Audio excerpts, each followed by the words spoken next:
Bonjour à tous et bienvenue dans cet enseignement à destination des internes en phase socle. Ce cours concerne le lymphome folliculaire et particulièrement la prise en charge thérapeutique avec un focus sur la première ligne de traitement que nous allons découvrir à travers un cas clinique. Monsieur LF, 60 ans, est adressé à votre consultation pour prise en charge initiale d'un lymphome folliculaire. Il a bénéficié d'une biopsie exérèse chirurgicale d'une adénopathie inguinale droite dont l'examen anatomopathologique conclut à un lymphome folliculaire de grade 2.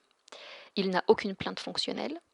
À l'examen clinique, vous notez une adénopathie inguinale gauche de 1,5 cm et axillaire droite de 2 cm. Quel bilan proposez-vous? Une TEP-FDG, un cariotype sanguin, une BOM, le dosage de la bêta-2 microglobuline et ou des LDH. Voici les bonnes réponses que nous allons discuter à travers les diapositives suivantes. Tout d'abord à la place de la TEP. La TEP est recommandée par les dernières recommandations internationales dites de Lugano. Donc la TEP est importante au diagnostic parce qu'elle permet de faire le bilan d'extension initiale du lymphome folliculaire.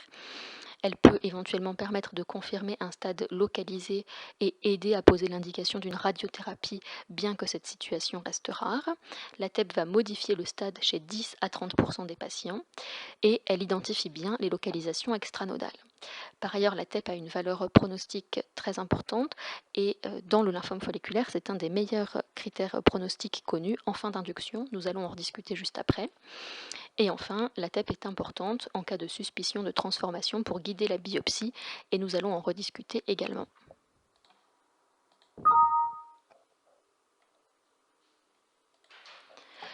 On va maintenant s'attarder un tout petit peu sur la valeur pronostique de la TEP.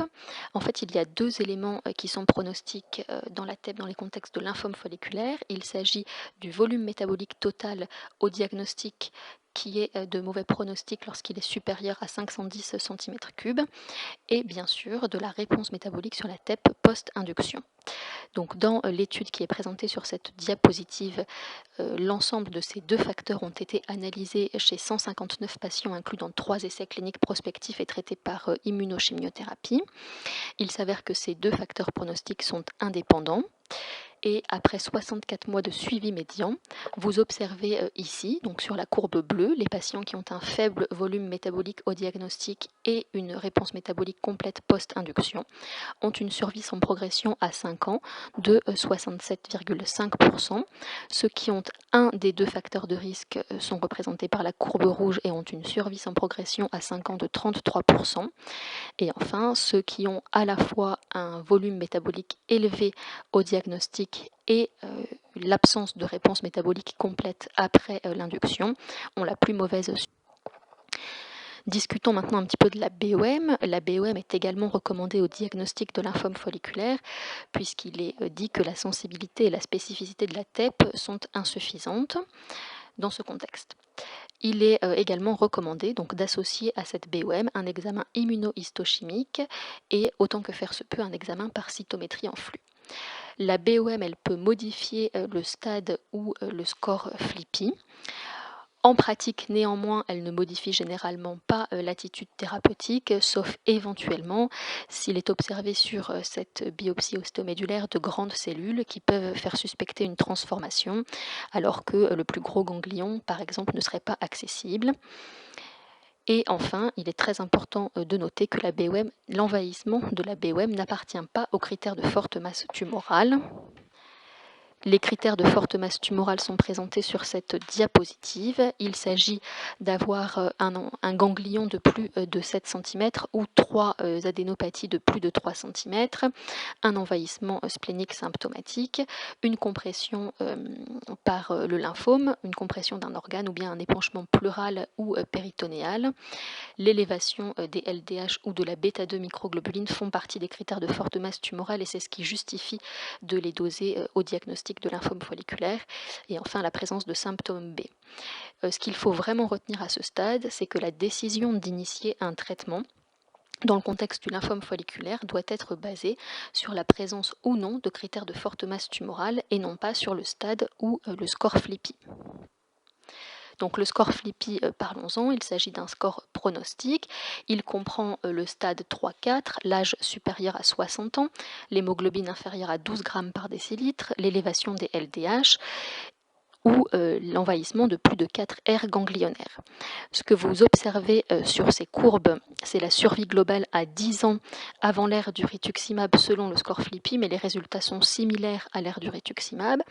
Et vous pouvez noter ici que les patients qui ont un score dit low, de faible risque, donc 0 ou 1 facteur FLIPI, ont une survie globale à 10 ans de 71%, contre 51% pour les patients qui ont 2 facteurs de risque FLIPI, et 36% de survie globale à 10 ans pour les patients qui sont dits de risque élevé, donc 2 à 5 facteurs FLIPI. Les éléments du FLIPI2 sont détaillés sur la diapositive et le FLIPI2 n'apporte pas grand-chose par rapport au FLIPI. Donc, encore une fois, j'insiste, retenez sur le fait que ces scores pronostiques n'impactent pas la décision du clinicien d'initier un traitement du lymphome folliculaire. Revenons à notre cas clinique. La TEP-FDG montre de nombreuses adénopathies hypermétaboliques, toutes comprises entre 1 et 2 cm, de localisation axillaire, médiastinale, rétropéritonéale et inguinale, avec un SUV max à 7. L'examen anatomopathologique de la biopsie ostéomédulaire retrouve un envahissement par le lymphome folliculaire connu. Les LDH et la bêta-2 microglobuline sont normales et votre patient ne présente pas de symptômes B. Quelle prise en charge thérapeutique proposez-vous ? Une radiothérapie, de l'obinutuzumab en monothérapie, R-CHOP x6 sans entretien par rituximab, R-CHOP x6 suivi d'un entretien par rituximab en monothérapie en cas de réponse, ou bien une surveillance. Donc c'était la surveillance qu'il fallait décider et nous allons en discuter. Voici les recommandations de l'ESMO 2016, donc les dernières recommandations de traitement des lymphomes folliculaires. Ici, on se place dans un contexte de lymphome folliculaire de faible masse tumorale. Et ce que vous pouvez noter, donc pour la première ligne, en cas de stade 1 à 2, la plupart du temps, on va proposer une surveillance. Éventuellement, le rituximab en monothérapie peut se discuter. Nous allons voir ça dans les diapositives suivantes. On peut éventuellement proposer une radiothérapie seule, mais ça reste très discutable. Quand le patient présente un stade 3 ou 4, ce qui était le cas de notre patient, puisqu'il avait une BOM envahie par le lymphome folliculaire, le consensus est une stratégie de surveillance qui est dite watch and wait, et nous allons en rediscuter. Voilà, donc pour parler de la stratégie watch and wait, voici les résultats de cette étude publiée en 2014. Alors, dans cette étude, 379 patients présentant un lymphome folliculaire de stade avancé mais de faible masse tumorale ont été inclus. Et donc, après amendement, il s'agit d'une étude à 2 bras. Un bras où les patients sont surveillés et un bras où les patients bénéficient de 4 injections hebdomadaires de rituximab, suivies d'une maintenance tous les 2 mois pendant 2 ans. L'objectif principal de cette étude, c'était le temps jusqu'au prochain traitement, et comme vous pouvez observer sur les courbes en haut à gauche, ce temps jusqu'au prochain traitement, il est de 88% à 3 ans chez les patients qui bénéficient du rituximab versus 46%. Néanmoins, il n'y a pas de différence en survie globale ni en taux de transformation histologique. Donc finalement, l'utilisation du rituximab en monothérapie chez les patients qui ont un lymphome folliculaire de faible masse tumorale ne modifie pas l'histoire naturelle de la maladie en termes de risque de transformation histologique ou en termes de survie globale. Et au jour d'aujourd'hui en France, le consensus est plutôt de réaliser une surveillance simple des patients qui présentent un lymphome folliculaire, quel que soit le stade, mais de faible masse tumorale, c'est-à-dire sans critère de forte masse tumorale. On revient à notre cas clinique, 4 ans plus tard, donc votre patient a 64 ans, vous recevez un appel du chirurgien urologue de garde qui prend en charge monsieur LF et qui lui pose une sonde GJ en urgence devant la survenue d'une insuffisance rénale aiguë obstructive. Une TDM abdominopelvienne est pratiquée et montre en effet une volumineuse masse ganglionnaire rétropéritonéale de 15 par 7 cm qui est responsable d'une compression urétérale bilatérale avec dilatation des cavités pyélocalicielles. Devez-vous demander une nouvelle biopsie de la masse ganglionnaire ? Et la réponse est oui, pour rechercher une transformation en lymphome agressif. Donc voici ici le risque de transformation de lymphome folliculaire en lymphome agressif qui est évalué à environ 3% par an. Et il faut savoir que lorsqu'il y a une transformation du lymphome folliculaire en lymphome agressif, le pronostic est mauvais. On estime la survie globale post-transformation aux alentours de 30% à 5 ans. Alors l'apport de la TEP dans ce contexte. Vous voyez ici les résultats d'une étude qui a analysé la TEP chez 17 patients qui présentent un lymphome folliculaire non transformé, donc représenté par les boxes blanches, et 9 patients qui ont un lymphome folliculaire transformé, ce sont les boxes grises. Il est observé ici que le SUV max médian des lymphomes folliculaires transformés est de 22 contre 10,9 pour les lymphomes folliculaires non transformés. Et en fixant un seuil à 14,5, on a une sensibilité de 100% et une spécificité de 82%. Dans l'autre étude qui est citée sur la diapositive, publiée dans Hematologica en 2008, 23 patients avec un lymphome folliculaire ont été inclus et le seuil optimal de SUV max était fixé à 14. Donc, qu'est-ce qu'on retient de tout ça? On retient que la TEP permet de guider la biopsie pour rechercher une transformation, mais attention, SUV élevé n'est pas toujours synonyme de transformation et inversement. Donc, dans tous les cas, la biopsie reste indispensable. Finalement, l'examen anatomopathologique de la biopsie de la volumineuse masse ganglionnaire rétropéritonéale de votre patient retrouve le lymphome folliculaire connu sans argument en faveur d'une transformation. Sa fonction rénale s'est normalisée après la dérivation. Quelle prise en charge thérapeutique proposez-vous? 6 cures de R-CHOP suivies d'un entretien par rituximab en monothérapie en cas de réponse, du rituximab en monothérapie, 6 cures de GA101, donc obinutuzumab CHOP, suivi d'un entretien par GA101 en monothérapie en cas de réponse, une surveillance, ou bien 6 cures de bendamustine rituximab, suivi d'un entretien par rituximab en monothérapie en cas de réponse. Voici la bonne réponse et nous allons en discuter. Alors il est très important de bien retenir que l'association rituximab-chimiothérapie est le premier traitement qui a amélioré l'espérance de vie des patients avec un lymphome folliculaire. D'où les dernières recommandations de l'ESMO 2016. Vous voyez ici, en ce qui concerne les patients qui ont un lymphome folliculaire de forte masse tumorale, lorsque les patients ont moins de 65 ans, il est recommandé un traitement d'induction par immunochimiothérapie de type bendamustine rituximab, R-CHOP ou RCVP. Et en cas d'obtention d'une réponse complète ou partielle, un entretien par rituximab est recommandé tous les 2 mois pendant 2 ans. Alors pour discuter du choix de l'immunochimiothérapie d'induction, voici les résultats de l'étude FOL 05 qui ont été récemment actualisés. Il s'agit d'une étude de phase 3 randomisée qui a inclus 534 patients qui présentaient un lymphome folliculaire en première ligne avec des critères de forte masse tumorale nécessitant un traitement. Les patients n'avaient pas de maintenance et donc ils étaient randomisés entre RCVP, R-CHOP et RFM pour fludarabine mitoxantrone. Donc ici, le suivi médian est de 7 ans. L'objectif principal de cette étude était le temps jusqu'à échec du traitement, qui était défini par l'arrêt du traitement, la progression ou le décès du patient, ou l'apparition d'une toxicité du traitement, ou encore l'initiation d'un traitement de maintenance.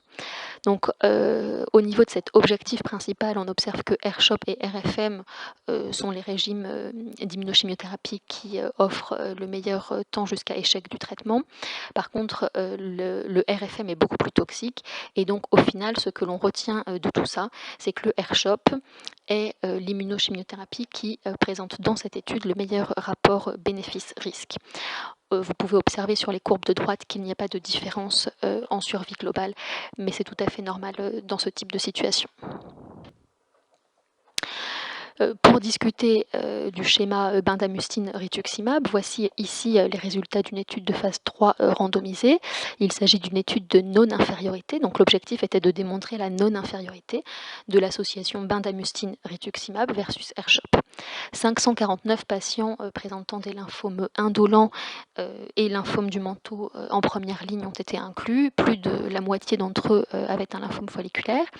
Donc les courbes que vous observez ici sont celles de la survie sans progression dans le groupe des patients présentant un lymphome folliculaire.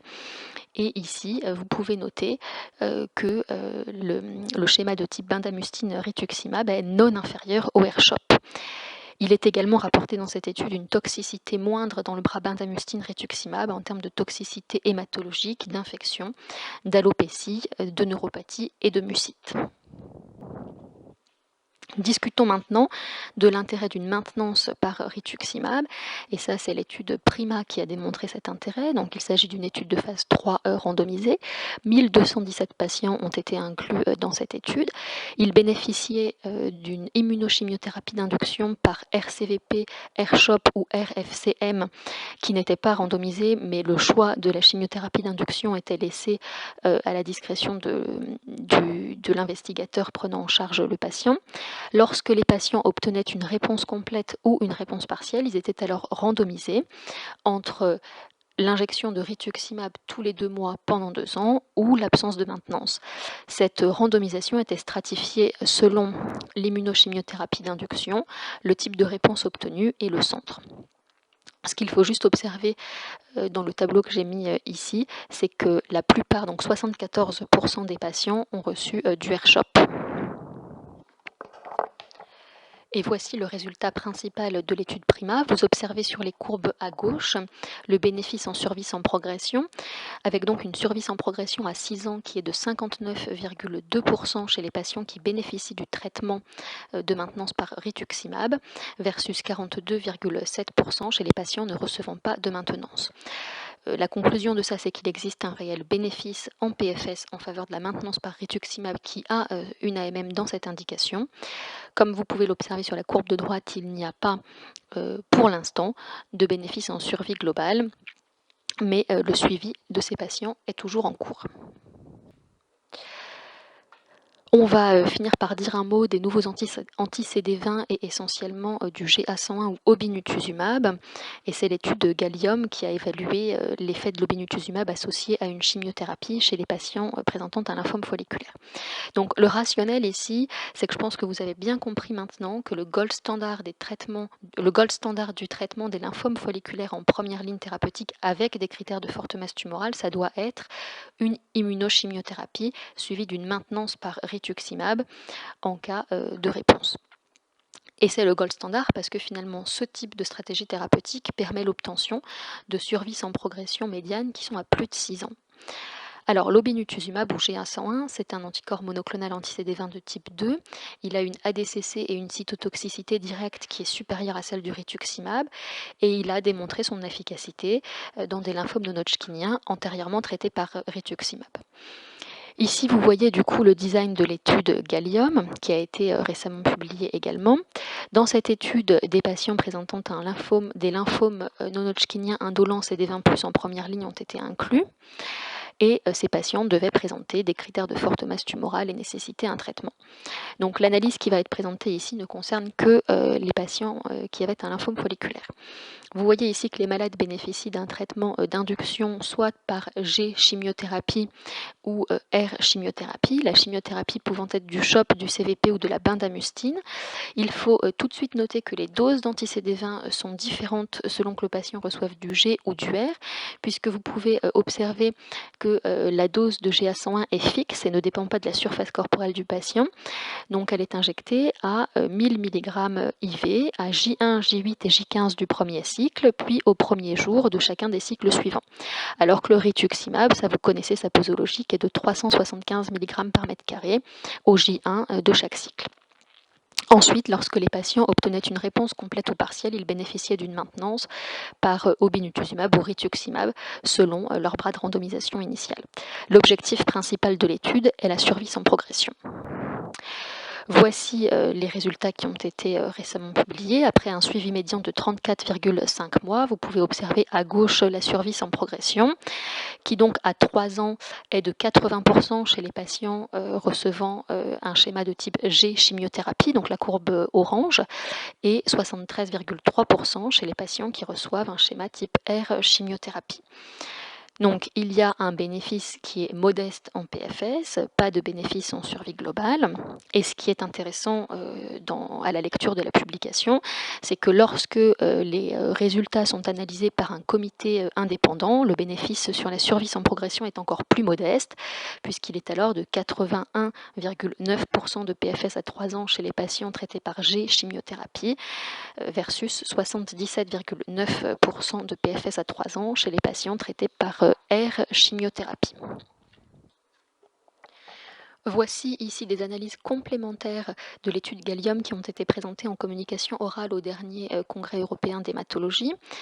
Et il est assez intéressant donc d'analyser la survie sans progression en fonction des différents types de chimiothérapie associés aux anticorps anti-CD20. Ce que l'on observe ici, c'est que le bénéfice en PFS du GA101, il n'est observé qu'en association à la bendamustine. Alors il faut regarder ces courbes avec beaucoup de précautions puisqu'il s'agit d'analyses en sous-groupe qui n'étaient pas l'objectif principal de l'étude et que par ailleurs dans cette étude Gallium il y a beaucoup plus de patients qui ont reçu de la bendamustine en association à l'anticorps anti-CD20 que du CHOP ou du CVP. Enfin, et ça c'est un élément également très important, nous ont également été présentées au dernier congrès européen d'hématologie des informations concernant la toxicité de cet obinutuzumab en fonction de la chimiothérapie à laquelle il est associé. Et en fait, de façon générale, ce qu'on observe, c'est que la toxicité du GA101 est supérieure à celle du rituximab, notamment en termes de neutropénie et d'infection. Ces infections surviennent essentiellement pendant la maintenance et peuvent peut-être s'expliquer par une lymphopénie prolongée. On est également tout à fait alerté dans cette étude par la toxicité de la bendamustine, qu'elle soit associée au GA101 ou au rituximab. Vous observez ici le nombre de grade 5, donc grade 5 ça veut dire le décès du patient, 5% dans le bras rituximab bendamustine et 6% dans le bras GA101 bendamustine. C'est quand même un signal, une alerte sur la toxicité de la bendamustine chez ces patients. Alors que retenir de tout ça? Il faut retenir la place de la TEP au diagnostic pour faire le bilan d'extension du lymphome folliculaire. Cette TEP peut éventuellement permettre de confirmer un stade localisé ou pas et va alors modifier le stade du lymphome folliculaire. Il faut absolument garder en tête la valeur pronostique de la TEP en fin d'induction, même si au jour d'aujourd'hui il n'y a pas de consensus très clair sur la stratégie thérapeutique à adopter lorsqu'un patient garde une TEP positive en fin d'induction. Ces dossiers doivent dans tous les cas être discutés en RCP.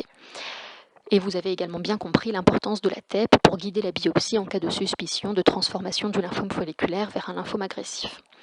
Au plan thérapeutique, si le patient présente un lymphome folliculaire de faible masse tumorale, le consensus le plus adopté en France est celui d'une stratégie de surveillance. Les indications de radiothérapie sont très rares. Si votre patient présente un lymphome folliculaire de forte masse tumorale, il doit bénéficier d'un traitement d'immunochimiothérapie d'induction et le choix en France se porte le plus fréquemment sur l'association R-CHOP en association, suivi d'une maintenance par rituximab tous les 2 mois pendant 2 ans en cas d'obtention d'une réponse complète ou partielle après l'induction. Enfin, la place du GA101 en première ligne n'est pas évidente aujourd'hui et reste à définir.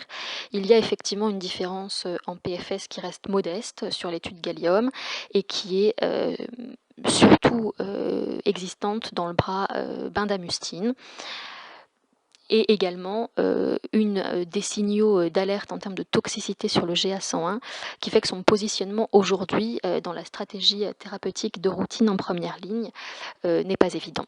Voilà, je vous remercie beaucoup pour votre attention et je vous donne rendez-vous bientôt pour la suite de notre enseignement sur le lymphome folliculaire.